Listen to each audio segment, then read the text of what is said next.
Hello, everyone. My name is Caps. I'm part of the founding team of the Flaunch protocol, which is a coin launchpad built on top of Uniswap v4. We started out as a team in NFTX back in 2020, where we built an NFT liquidity protocol that reached roughly 100 million TVL back in 2021. So this talk is about meme coins, but not as you know them. By building our own DEX layer on top of Uniswap v4, we've been completely redesigned the marketplace for coins and allowed for a lot more functionality and composability to be built on top.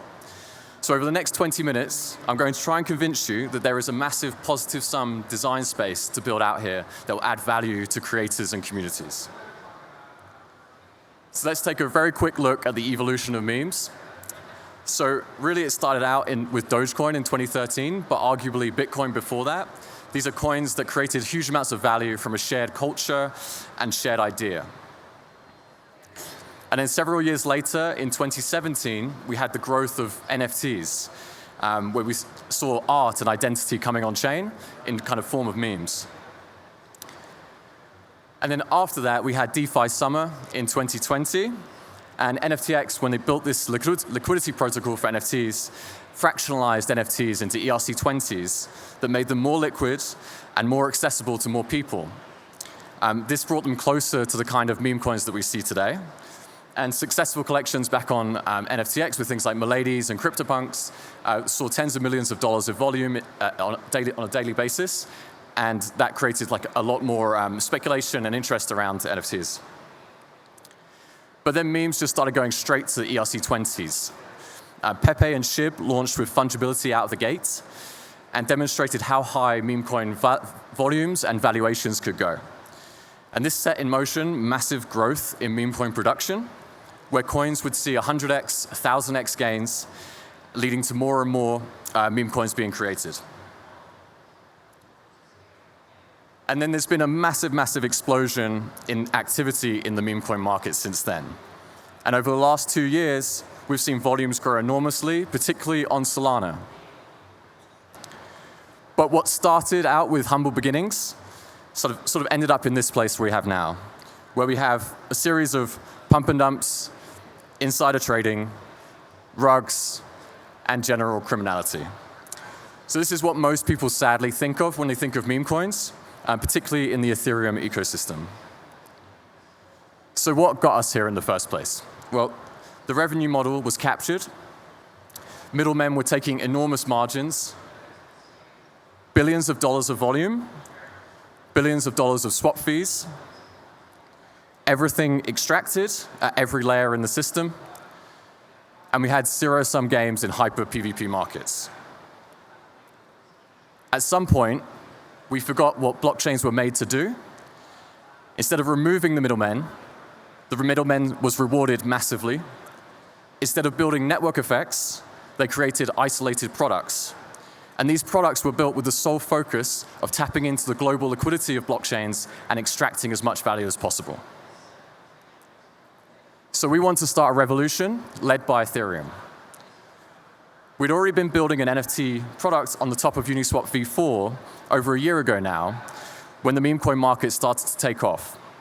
At the time, I was reading the book Radical Markets, which I thoroughly recommend, and also the Uniswap v4 white paper. And so we started taking a look at Uni v4 and how we could apply some of the functionality they unlocked there to the meme coin market, which was seeing this massive levels of extraction. And so we're thinking, how do we create something that aligns coin creators and their community? How can we create sustainability for these coins and growth? And how can we create network effects and economies around these coins to create more growth and more value for the participants? And so we built Flaunch, an open protocol for capital formation. So this isn't just about memes anymore. This is about enabling capital formation for any idea, big and small. And there are two core components. One, all revenues are redistributed back to creators. Under this model, that would be $1 billion a year back to the communities and the creators of these coins. And secondly, tokenizing these revenue streams. And we tokenize the rights to these, we can unlock DeFi, utility, and secondary markets. So first, returning all the fees. This is simple. We remove the middleman. Exactly what blockchains were built to do. So creators on Flaunch no longer need to sell their coins. They're rewarded with every single swap, and they get paid just in ETH on every swap in real time, straight from the Uniswap v4. This aligns creators and the community through volume and fee growth rather than through capital and growth there. And it also reduces reputation risk for influencers and others that want to get involved. No longer are you aligned with having to dump your token on your followers. You are aligned with creating volume and distributing your token in a much bigger way. So let's look at some examples. So if SPX 6900 had launched through Flaunch, they would have raised $4 million through the trading fees alone. This isn't from selling tokens or extracting value. This is just passively from the trading fees in Uniswap. So instead, that $4 million was just given back to the launchpad that they launched with, which when it could have been spent on things to grow the SPX 6900 meme and brand. And then we have WIF. If WIF had launched, $8 million. And in fact, WIF spent months raising $600,000 to try and get onto the Vegas sphere. $600,000 is what they would have raised in 24 hours if they had launched. Then we have Giga, trying to become a fitness brand, trying to become a lifestyle brand, but with what revenue? $8 million if they had launched. Flog, $13 million. Jailstool, $14 million. And Fartcoin, a massive $45 million. None of this from selling tokens, everything from just receiving the swap fees. And we even looked at CAR, the coin of the Central African Republic, and they, in the first 24 hours of launching, if they went with Flaunch, they would have made 0.3% of their GDP in trading volume. So we even built this website, if.flaunch.gg, just to highlight how much has been extracted and how much doesn't have to be extracted. So Flaunch creates passive income for these coins, but what if we went a step further and we tokenized the rights to that income? Every launch creates an associated NFT, and the holder of the NFT owns the full rights to the coin's revenue and the future income. This is a snippet of our secondary market on Magic Eden, where creators and users can buy and sell the underlying business models and revenues of these coins. So with Flaunch, we hand the business model to creators to do with as they please. Creators now have real ownership that not only aligns them with their holders, but helps them to grow a sustainable economy around these coins. So this isn't just about meme coins. This could be anything. Memes, yes, but products, brands, franchises, and even network states. Imagine if Dogecoin owned the majority of its trading fees. You're talking a GDP level of income that they could use. So just to recap, creators are aligned by volume and not from selling tokens. Coins are sustained through passive income, and underlying business models are tokenized. And by tokenizing these business models, we unlock composability, which is what I wanted to talk to builders about today. So this brings me on to what can we build on top? What ideas can we do?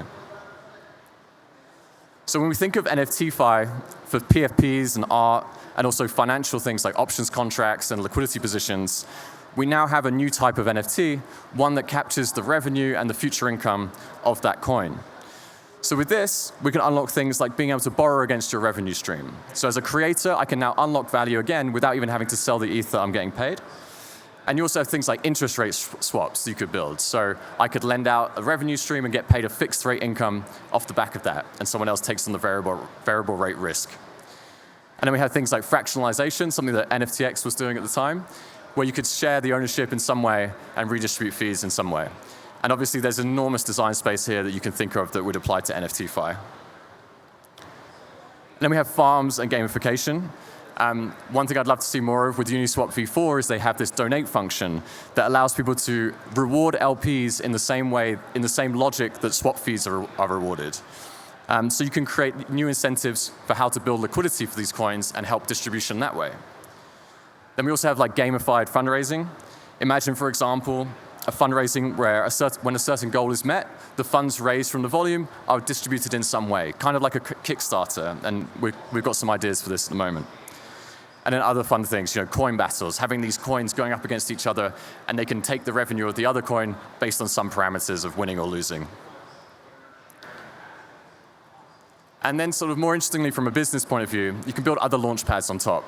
So while the Launch protocol cannot take fees on swaps, other launch pads can build on top of Launch, and they can choose to take anything from 0% all the way to 100% of the fees. So we've been working with a number of others for integrations, and Quick Intel, who have an AI agent launchpad, are going to be tapping into Launch to do their token launches and also handling and extending their revenue model from that. Then we have public goods funding, which is something I'm really excited about and would love to see more of. And we are already seeing some of this happening on Launch. One coin has donated its revenue stream to Protocol Guild, which means that now every time that coin is traded, ETH will be paid to Protocol Guild to fundraise for them. That's something that's completely permissionless. Protocol Guild didn't have to set anything up. Someone else just created a fundraising mechanism for someone else. And you can see here in the creation flow, you can set the fee receiver at the contract level as well to determine who actually receives the swap fees. And it raises an interesting question about fundraising generally. You could make donations to coins that give their revenue to a public good, and that might itself then inspire more volume to be created and more swap fees. And in the end, you could have a fundraising project that's going and raising millions of dollars for a public good. So remember, these coins are permissionless and they can be made by anyone. And how, as builders, can we create tooling around this to help fund more and more stuff in the ecosystem? And then there's the possibility of looking at composability with existing apps. You have things like Pool Together and Joke Race. Pool Together, where coin revenues could go into a savings pot and is distributed to a coins community at the end. And also Joke Race, where ETH is reinvested in contests that drive the coin or its product forward. And then we have community takeovers and CTOs. So when the creator of a project stops working on it, the project will often die. And there's a handful of exceptions, obviously, like Pudgy Penguins. But what if the CTO could happen on-chain? With Launch, communities could form a DAO, and they can place an offer to buy out the revenue stream and take all the future income and be incentivized that way. Or you could build more interesting stuff. For example, an escrow contract that buys out the creator and transfers the revenue NFT to the community once the fundraising target is hit. What this means is you could create safer and more secure CTOs, which would allow them to happen more often and be more efficient with better outcomes as well. And this is one I really quite like from Rune a few weeks ago. This wasn't related to Memecoins in his tweet, but it has a big impact of what we're doing, which is, he said, imagine there's a way for an armchair CEO too lazy to do real work, just wants to be an ideas guy, to actually hand over their idea to a highly capable, structured agent who could then take the idea and run with it while the founder relaxes. And well, when building out Launch, this was one of the ideas we had, was that actually you could create a coin, donate the revenue stream to an AI agent, and the agent would then be incentivized to grow the revenue stream and build out distribution for that idea.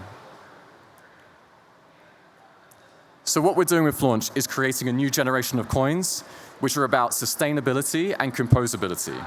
At the center, you have the coin, which generates fees for you, the creator. And if successful, those fees will be enough to expand the distribution of the coin, driving more and more volume and more fees. You no longer need to sell your coins to realize profit. And around the coin, we have creators who can build an economy of products that create value and utility for their token. So I have some predictions over the next 12 months. One, a repeat of JPEG Summer with meme coins or creator coins now that have an even broader set of creators who can raise capital and form capital more easily than ever before. Influencers coming on chain and creating token models that extend or even replace their existing subscription models. An entirely new meta for fundraising that creates positive outcomes while allowing degens to degen and creators to create. And self-funded AI agents that can incubate their own tokens. And we're experimenting with that right now with our own AI agent mascot, Flaunchy. And we're also going to see massive improvements to trust and verifiability and transparency. So we've looked right now to solve capital formation by returning all the fees back to creators and communities. But what we next want to look at is really improving and optimizing for trust and verifiability and safety that way. But we're not looking to do this alone. To realize this goal, we're going to need builders to integrate and use and develop everything. And we want to see this success happen on Ethereum and the Ethereum ecosystem. So we want to work with builders who want to support this new type of economy. And while the Flaunch protocol doesn't take any fees, builders can build whatever business model they like on top. And we are at the moment planning a grants program and would love to chat to builders about their needs and how we can support them in building on top. So I've got a couple of minutes. I might just quickly talk a little bit about some of the V4 hooks we used. Because I should also say our docs have a lot of information on V4 as well as the Flaunch protocol. And you might have noticed I've been saying a lot that we return all the fees back to users. How do we do that? Well, we actually rehypothecate the ETH that goes into the TVL. So with Uniswap V4 hooks, in the buy side, we could just wrap the ETH pre-swap, put it into Aave. The swap happens in the V4 marketplace, and then the user receives their coins back. And what's great about this is with the V4 hooks, there is absolutely zero impact on user experience. Everything works exactly as you might expect, and integrations are easy. And then on the sell side, do similar. The user sends in their coins, and then on the other side, they unwrap the Fleth into ETH. So the Uniswap V4 pool is actually under the hood paired with Fleth rather than ETH, but the user never actually has to experience Fleth and just deals with ETH. And then we have what we call the progressive bid wall. So ETH from fees on Flaunch can be automatically added to a single tick position just below spot. And this will actually follow the spot price up. So we use a hook to move the liquidity, and if the spot price moves up, then the limit order just follows behind it. This helps reduce the impact of selling, but also improves execution prices for traders as well. And then maybe my favorite hook, just for its simplicity, is the internal swap pool. There are a few things we solve for here. One, LPs don't want to be paid in tokens, they just want to be paid in ETH. Everyone who's been LPing on V2 and V3 know that. Users want better execution prices, obviously. And three, holders don't want the LPs dumping their token side of the rewards into the market and suppressing the price. So we solve for this through the internal swap pool, where the token part of the fee goes into the internal swap pool. When the next user comes to buy the token, they do a before swap check to see if there's any available tokens in the internal swap pool. They buy it without any price impact, it's like an OTC essentially. And then once that's filled, they'll then go to the market and fill the rest of the order there. So again, this reduces improves execution price and reduces any slippage or anything like that. So I'm going to finish there. We've got our docs at docs.flaunch.gg. We don't just have guides to Flaunch, as I was saying, we also have quite a bit in there for V4. We've got a repo of V4 helpers as well. And also, please, feel free to reach out to Twade, our protocol lead, and Devrel, who'd be very happy to help with integrations, and I'm there as well. Thanks so much for listening.